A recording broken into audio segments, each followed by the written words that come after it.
Hi, today we're going to talk about your Hutchdocs account, which is new to some of you, so bear with me.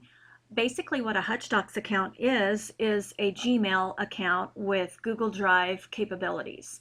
Our district has gone to Google Apps for Education, so if you've heard of that, basically what it is access for your students and for the staff and faculty to Google Drive and all of its capabilities, Gmail, calendar, and a bunch of other things that we'll get into at a later date. And it's the ability to share and collaborate and email and do a bunch of other things across the district and with other districts and across the country and across the world, basically, with our students and with our staff. Now, for our purposes today, I'm showing you simply how to log into your account. We will deal with the ramifications of what it means for students to have accounts and all of those other things at a later date. So for right now, this is how you personally get into your Hutchdocs account. So the first thing that we need to discuss is your username and password. When your accounts were set up, they were set up exactly like your USD 308 email account. What that means is if you have been in the district for a while, it is set up exactly like your district email. So mine is Riley A at USD 308. So your Hutchdocs account would be, mine is Riley A at Hutchdocs.com. Now, if you're new to the district, I know that this year they did something with like Riley.Amy. If it's like that, then that's exactly how your Hutchdocs would be set up. So if you have an email address where your last name is Smith and your first name starts with a T, and there's 3 other people in the district whose names start with that, so they've done something funky with your email address to differentiate all 3 of you, then perfect. You know what that is. That's exactly how your Hutchdocs account has been set up. Your password for the first time that you get into your account is going to be the word password. Nothing is capitalized, nothing is special about it, it's just password. Now when I set up all of those, I also clicked a box so that the minute that you log in for the first time, you're going to be prompted to change that, obviously, to something that you want. A lot of people have said, okay, should I make it the same as my school email? I don't care. This is your password. You set it to whatever you want to set it to. I am requesting that you write your password down because a lot of people did set it to the school passwords and then we changed them. Well, your Hutchdocs account password's not going to change unless you want to change it.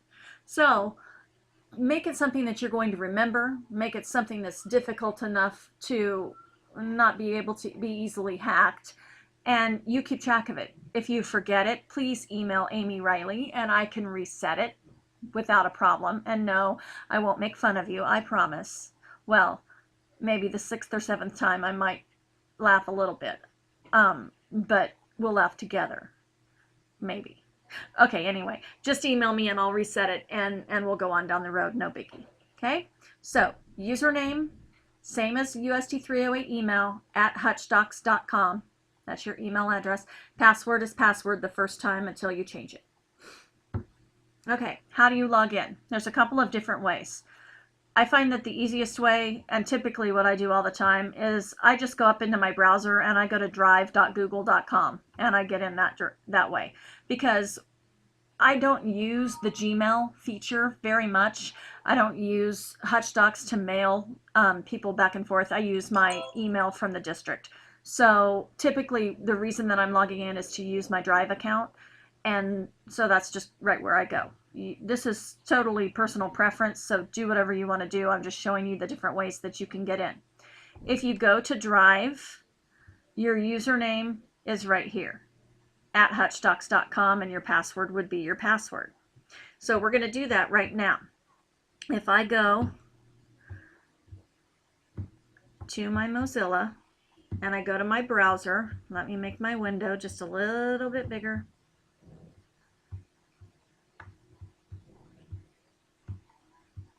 And I type in drive.google.com. You can see that I've been in it a lot, so mine takes me right to it. And I sign in, and it takes me directly to my Google Drive account. And this is what that looks like. Okay? Now, I'm going to come over here and sign out because I want to take you back in the other direction as well. Okay? Now, if I come back here and we're looking at our PowerPoint, it also says that you can go in this way. So, if I go back here,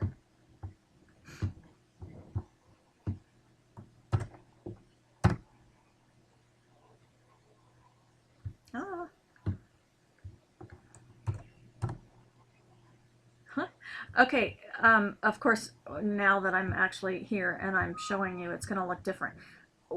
The reason that I'm showing you this account is because it looks different than everything else. Here's where I got it. If you go to the USD 308 website, which is www.usd308.com, what Janine has done for us is she has kindly put a link for us on the website to get to our email, and it's under staff resources, and you'll see right here it says Hutchdocs. So if you click on that, it takes you straight to it, only it keeps taking me to this sign-on window, and this is not what people keep calling me that they're seeing. They keep seeing this, and here's the caveat to it. Here's the rub. It already has @Hutchdocs right down here. Can you guys see this? And you'll note that it tries to put @Hutchdocs right here too. Well, what happens if I try to sign in? Look. Oh, for heaven's sakes. Of course, nothing is working correctly with this little video. I'm loving it. Okay, let me tell you what happens. What happens is it comes up with an error message typically and tells me that I can't have two @ signs. And then people call me and say, I don't have an @ sign in my password, and it keeps telling me that it's wrong. Okay, if you get a login screen that looks like that one that we just saw, okay? If you get a login screen that looks like the one that we just saw, make sure that you don't use @Hutchdocs.com. So I would just put Riley A, because the @Hutchdocs.com is already there, and then I'd bump down to my password and put my password in, and I would get in there and I would have no problems. Again, typically I'm telling people just to go to Drive. It logs you right in. I've never had a problem, but sometimes people end up in areas because, again, sometimes we fumble around in the dark and find ourselves in places we don't know how we got there, and that is a place where people have ended up. So I'm just trying to troubleshoot for you, not confuse you, but I know I probably lost half of you already, so I apologize. Come on back, come to the light, come to the light. Okay, here we are, all back, ready to go. Put a smile on. We're going to continue. Alrighty, here we go. Now, when you are in your account, I'm going to sign back in. What's really great about this, I'm going to take you on just a little bit of a tour. This is my mail, okay? And it looks just like any other mail account. My Compose, obviously that lets me create an email. And then here are the different people who have emailed me. So this is my inbox. And again, I'm using this more for, this is people who have emailed me projects that they're working on, or they've shared an item. You can see this, I've shared, I've shared, I've shared, I've shared. Okay, so that's going to be important in just a second when I show you just a little bit more. Okay, now, right here, this is one of the most important things that you'll see. These little 9 boxes are hugely important because this is your navigation of the entire Google Apps for Education. If you click on it, you're going to see a bunch of different choices. First of all, you can go search Google, just like a normal Google search that you would have. Secondly, again, here's your mail. We're already in mail right now. Google Drive, which we're going to talk about in just a minute. A calendar where you can have all of your information, and that's, I use Google Calendar all the time. My phone, my iPad, and this computer are all synced to the calendar so that I can't ever be late or miss an appointment. You can create a website through Google that's attached. Groups, you can create forums and have discussions among your staff, among curriculum groups, contacts, and then down here under more, you can have all of these things as well. You automatically have a YouTube account attached to your name. You can create a blog. You can upload your photos. I mean, just a million different things through having a Google account and Google Apps for Education. So we're going to concentrate on Drive. So I'm going to click on Drive. And basically what I have right here, Google Drive is Google's answer to Microsoft's Office products. And what that means is if I click on Create right over here on the left-hand side, there's several things I can do. First of all, I can create a folder. And by creating a folder, what I can do is organize all my stuff. Okay? The next thing I can do is create a document. Think of a document as Microsoft Word. I can create a presentation, so think PowerPoint. I can create a spreadsheet, so that's my Excel. I can create a form, so think Poll Everywhere or SurveyMonkey. And I can create a drawing, so think Paint if I was in Microsoft. Let's see, what else would Paint be? I can't think of what Paint would be in the Mac. Or if they just call it Paint, I can't remember. So those are the basic products that I have. Now what's really cool is if I go up here to Create and I click on Document, here's just my basic word processing document. The way that I would title something is go up here and click on Untitled Document. It will always say Untitled right here. And I will just title this. So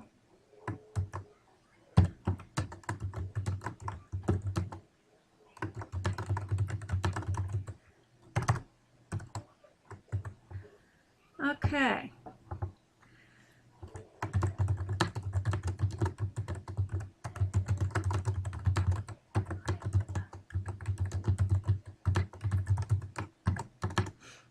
All right, so this is my basic Word document. This is my processing. I can highlight this. I can make it bold.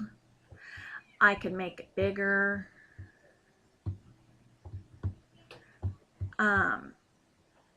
I can come in here and I can come right here and I can come right here and I can highlight things, and then I can come right here and I can underline things, and then I can even make things even bigger, and I could make things an even different color if I wanted to.